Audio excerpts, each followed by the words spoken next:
Welcome to Career Maker coaching centre. आज हम start करेंगे एलसीएम एंड एचसीएफ का पहला भाग। तो चलिए स्टार्ट करते हैं।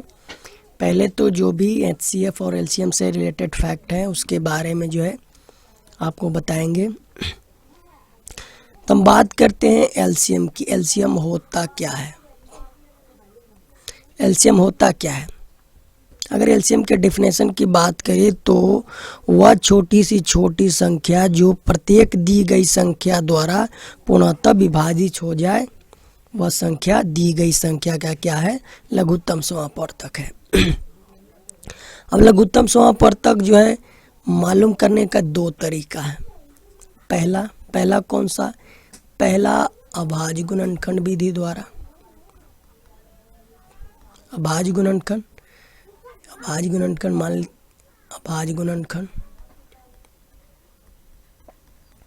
और दूसरा भाग विधि द्वारा।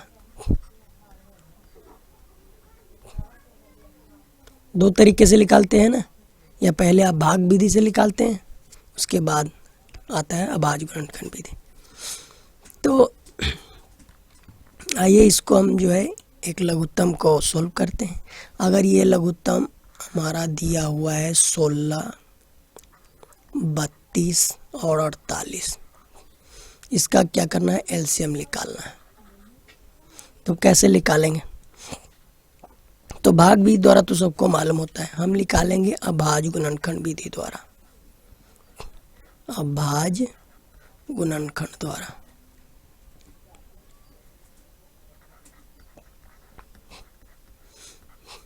देखिए अभाज्य गुणनखंड द्वारा कैसे निकालते हैं। अब देखिए 16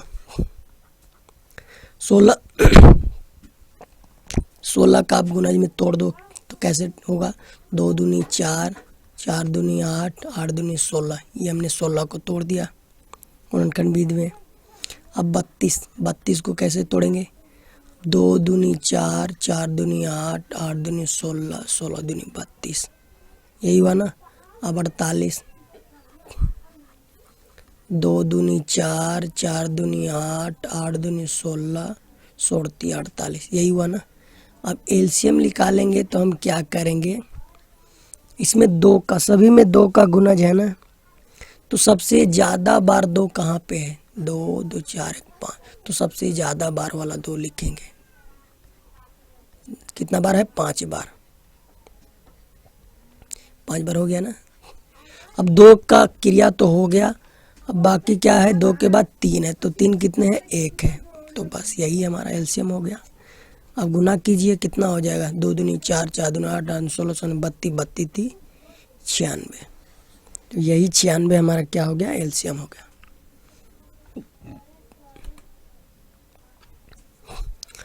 अब चलिए नेक्स्ट। अब नेक्स्ट तो आपको भाग विधि द्वारा पता ही है। अगर 16, 32 और 48 यही है ना। अगर इसका आप भाग विधि द्वारा निकालते हैं तो हम क्या निकालते हैं? ऐसे 8 दूनी 16, 16 दूनी 32 और 24 दूनी 48। फिर हमने 2 से डिवाइड किया, 4, 8 और ये 12। फिर 2 से 2, फिर कितना? 4, 6। फिर हमने 2 से लगाया, 2 कहीं 2, 2 दूनी 4 और 2 3 6। अब देखिए 2 दूनी 4, 4 दूनी 8, 8 दूनी 16 और 16 दूनी 48, 16 दूनी 32, 32 कितना हो जाएगा? 96। तो ये हमारा भाग विधि द्वारा हो गया। अब ये तो हमको मालूम हो गया कि अभाज्य गुणनखंड विधि द्वारा और भाग विधि द्वारा कैसे हम एलसीएम को हल करते हैं। अब जो है भिन्नों का लघुत्तम। अब भिन्नों का लघुत्तम क्या होता है? भिन्नों का एलसीएम। अगर भिन्नों का एलसीएम निकालना है तो क्या होता है? ऊपर वाला का लसाअ यानी अंशों का एलसीएम बटा हरों का एचसीएफ।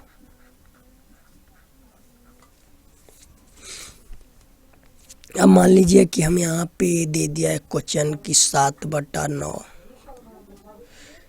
और 14/15 और 7/10। इसका आप जो है एलसीएम निकालें। एलसीएम क्या होगा?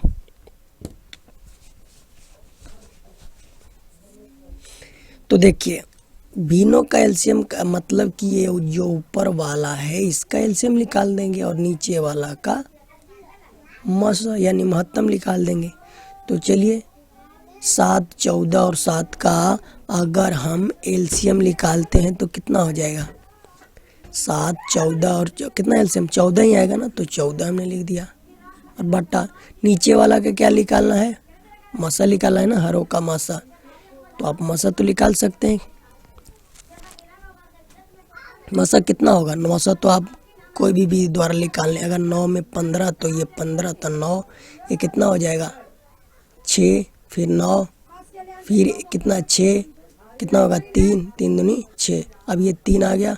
अब 10, 3 3 9, कितना? 1 3, कितना? 1 ही आया ना, तो 1 क्या होगा हमारा?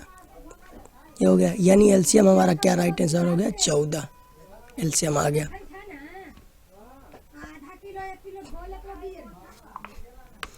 अब चलिए नेक्स्ट दूसरा आपको निकालना है कि 2/5, 3/4, 1/9 और 7/10। इसका क्या निकालना है? एक आपको एलसीएम निकालना है। कैसे निकालेंगे? तो बस एलसीएम निकालने की बात कह रहा है, तब ऊपर ये जितना है सबका एलसीएम निकाल देंगे। तो ऊपर वाले का एलसीएम कितना हो जाएगा? 7 इकाई दूनी 42 हो जाएगा। तो चलिए हमने 42 लिख दिया। बट्टा नीचे वाला का क्या निकालेंगे? महत्तम निकाल देंगे। तो महत्तम कितना आएगा? महत्तम 1 आएगा। तो यही हमारा राइट आंसर होगा।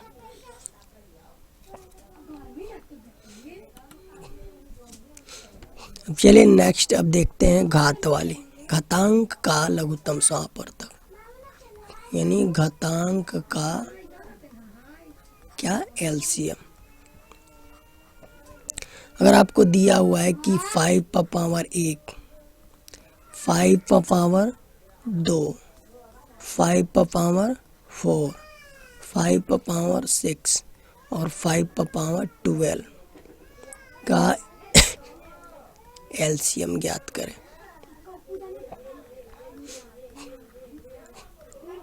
तो एलसीएम क्या होगा?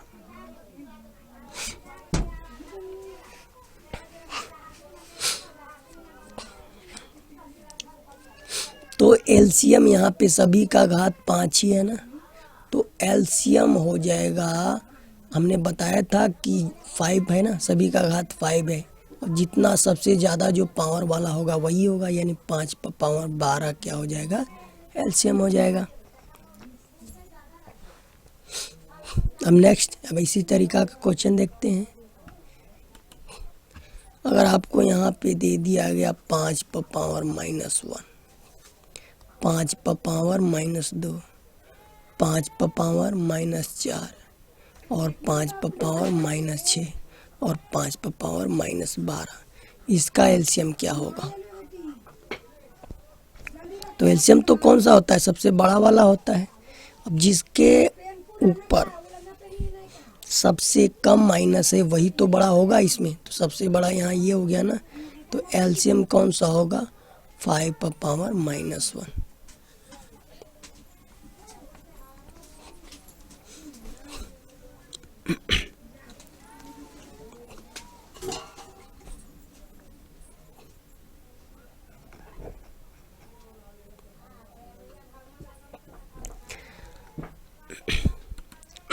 अब नेक्स्ट हम बात करेंगे महत्तम की, यानी HCF, महत्तम समापवर्तक। अब देखिए महत्तम समापवर्तक क्या होता है? 2 या 2 से ज़्यादा संख्याओं का महत्तम समापवर्तक जो है, बड़ी से बड़ी वह संख्या है जो प्रत्येक दी गई संख्या को पूर्णतः विभाजित करे। यानी वह बड़ी से बड़ी संख्या जो दी गई प्रत्येक संख्या को जो है पूर्णतः विभाजित करे। और मसा भी दो तरह से बनता है। पहला अभाज्य गुणनखंड द्वारा, पहला भाग विधि आप लिख दो, भाग विधि, और दूसरा अभाज्य गुणनखंड।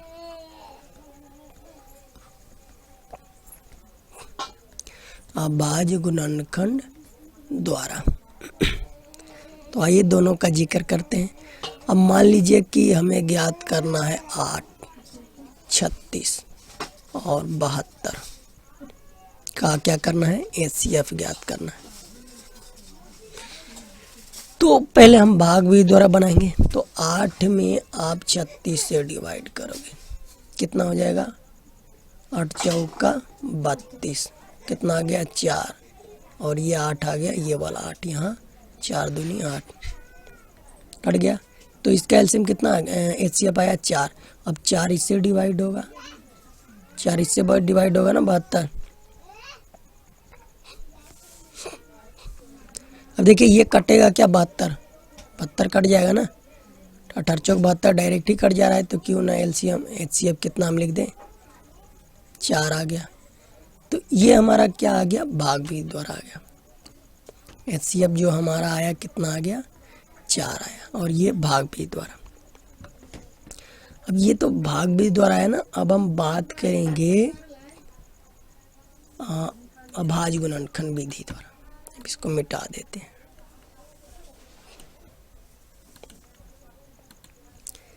चलिए अभाज्य गुणनखंड विधि द्वारा कैसे बनाएंगे इसको।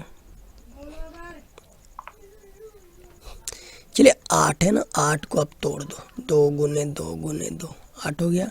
अब 36 को आप तोड़ो, 2 दूनी 4, 4 तिहाई 12 और पर तिहाई 36। फिर आप 72 को तोड़ो, 2 दूनी 4, 4 दूनी 8 और तिहाई 24, 24 × 72 तोड़ दिया हमने। अब पेयर लगाना है। अब देखिए ये 2 जो है सभी में है, तो ये हमने पूरे सभी का पेयर लगा दिया, तीनों में। और 2 जो है क्या है, तीनों में आ रहा है, तो ये हमने तीनों का पेयर लगा दिया। अब क्या कोई आ रहा है क्या, अब देखिए कोई आ रहा है। अगर 3 की बात करें तो 3 ये दोनों में है, लेकिन इसमें नहीं है। तो डायरेक्ट HCF हमारा क्या आ जाएगा, 2 गुने 2। इसके लिए 1 2 और इसके लिए 1 2, कितना हो गया, 2 दूनी 4। तो ये हमारा हो गया अभाज्य गुणनखंड विधि। यानी सबसे छोटा जो है घात वाला वही होता है क्या,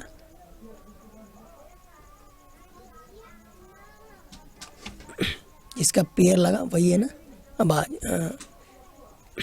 गुणनखंड। अब नेक्स्ट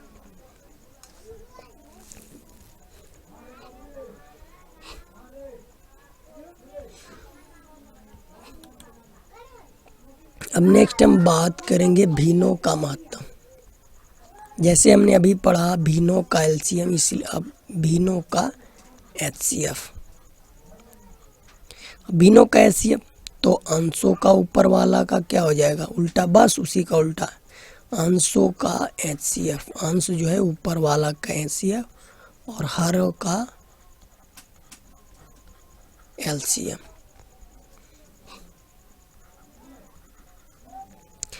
अब चलिए, अब आपको यहाँ पे दिया जा रहा है कि 1/7, 2/3, 4/5, 5/7 का क्या करना है, HCF याद करना है।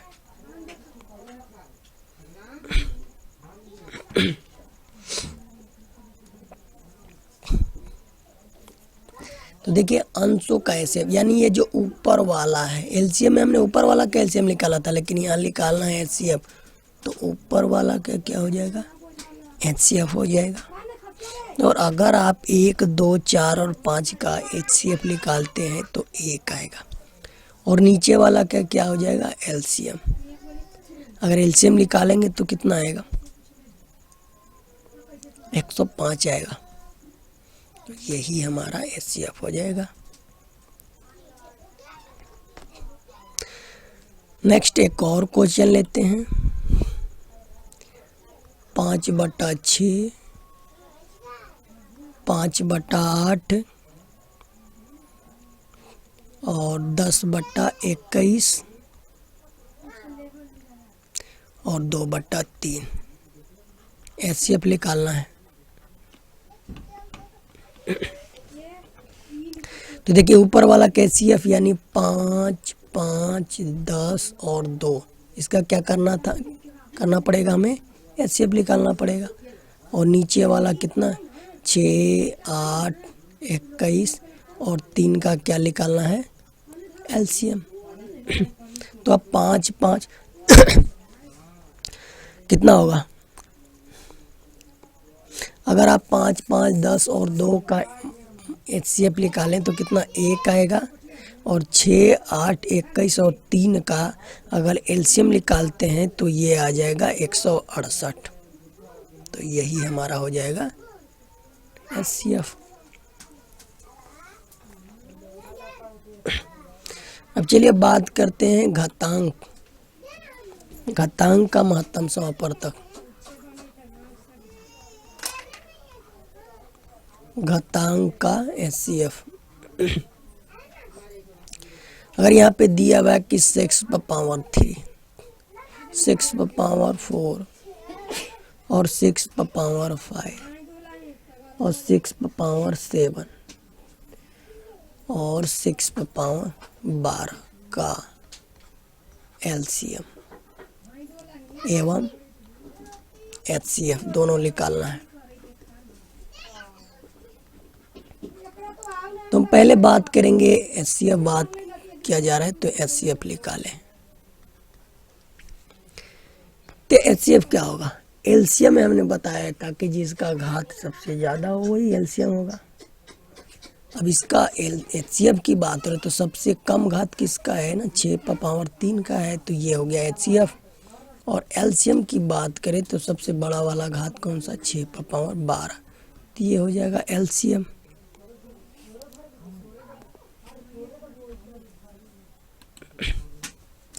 अब नेक्स्ट एक और क्वेश्चन लेते हैं कि 7/-2, 7/-3 और 7/-5 और 7/-9 और 7/-12 का HCF कितना होगा। HCF भी निकालना ही और LCM भी निकालना है। तो अगर बात करें LCM की तो सबसे बड़ा वाला जो होगा घात तो सब पे कितना है,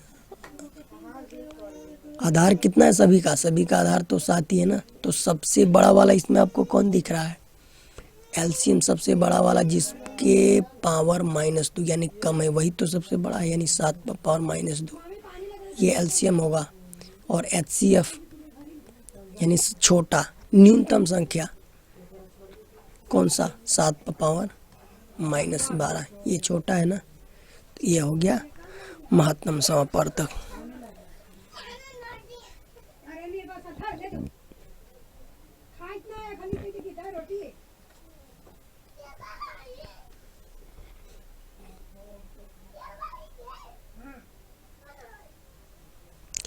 चलिए एक क्वेश्चन और लेते हैं। एक क्वेश्चन लेते हैं कि 0.05, 0.10 और 0.025 इसका HCF निकालना है, क्या होगा।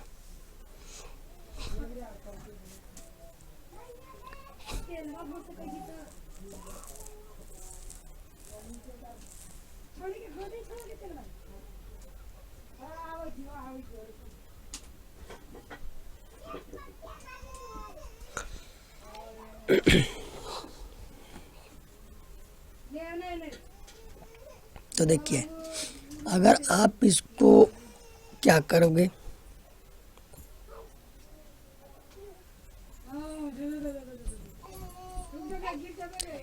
पॉइंट के बाद कितना अंक है, पॉइंट के बाद कितना 3 अंक है, पॉइंट के बाद 2 और इधर पॉइंट के बाद 2।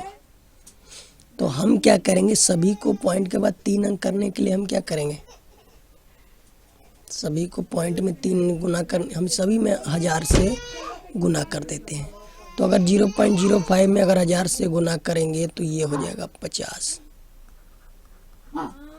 हजार, इधर भी 1000 से गुना कर दिया, ये कितना होगा, ये हो जाएगा 100।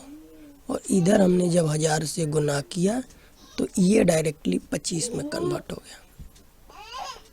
अब जब 1000 से गुना किया है, अब इसका एचसीएफ कितना हो जाएगा, इसका एचसीएफ अगर निकाला जाए तो एचसीएफ कितना होगा, 25 ही होगा ना। और भागा कितना से गुना किया हमने, 1000 से ना, तो 1000 आप डिवाइड कर दो, कितना आ जाएगा 0.025। ये क्या आ जाएगा, हमारा एचसीएफ आ जाएगा।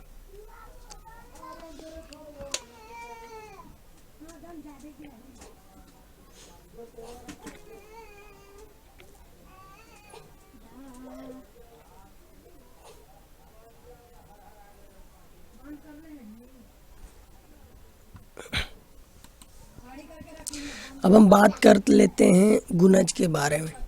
गुणज क्या होता है, यानी उसको हम कहते हैं अपवर्त्य। अपवर्त्य यानी गुणज। अगर आपको गुणज होता क्या है,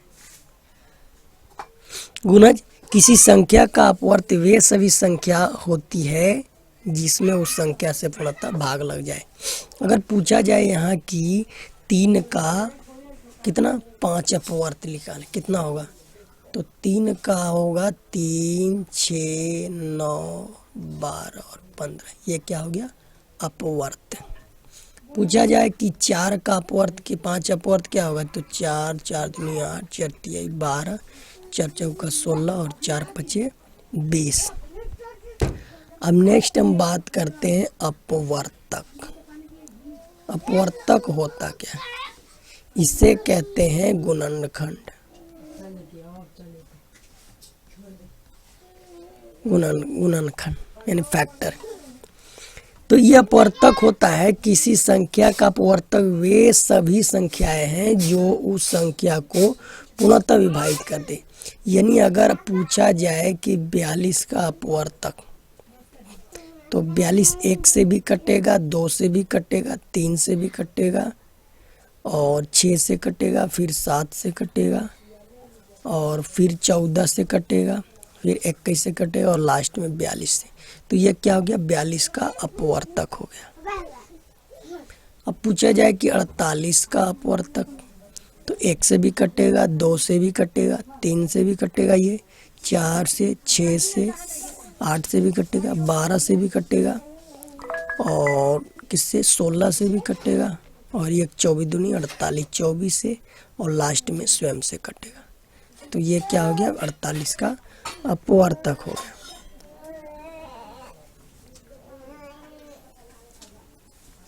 अब नेक्स्ट बात करते हैं सहअभाज्य संख्या।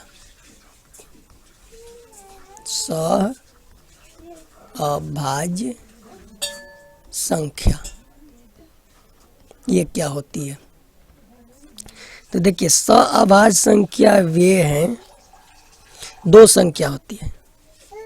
यदि 2 संख्या x और y सहअभाज्य कहलाती है, कब कहलाएगी, जिसका महत्तम समापवर्तक 1 होगा।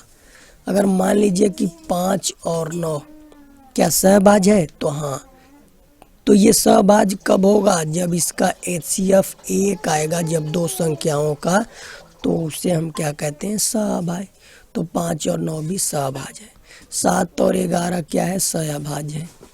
2 और 7 क्या है, सहअभाज्य है।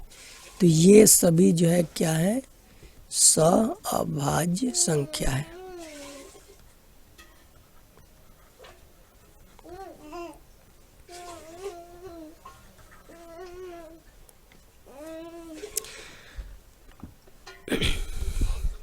अब एलसीएम से रिलेटेड जो भी अब सूत्र है उसको भी बता देते हैं।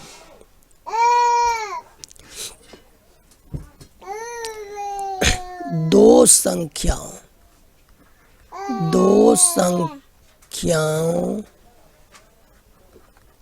का गुणनफल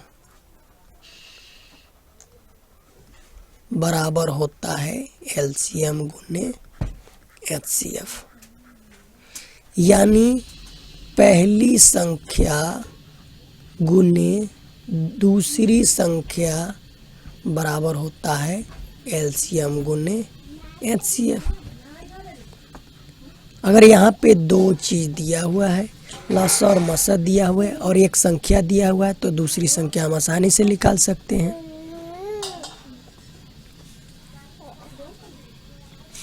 अब इसी से रिलेटेड एक क्वेश्चन आप देख लें यहाँ पे।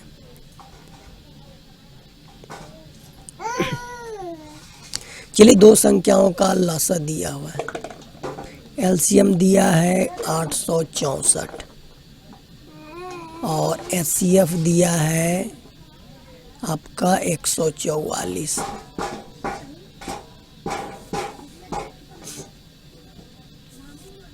और एक संख्या दिया हुआ है, एक संख्या या पहली संख्या मानिए, एक संख्या दिया हुआ है कितना 288। दूसरी संख्या क्या करना है, ज्ञात करना है। तो बस क्या करना है, यही फॉर्मूला लागू कर देना है। पहली संख्या गुने दूसरी संख्या बराबर एलसीएम गुने एचसीएफ। आपको पहली संख्या दिया हुआ है ना 288 गुने दूसरी संख्या निकालना है, और एलसीएम भी दिया है 864 गुने 144। अब 144 दूनी कटे जाएगा ना 288। अब दूसरी संख्या हमें निकालना है, तो 864 और ये दो कहाँ जाएगा, नीचे जाएगा ना, तो 432 जो है क्या आएगा, हमारा राइट आंसर होगा।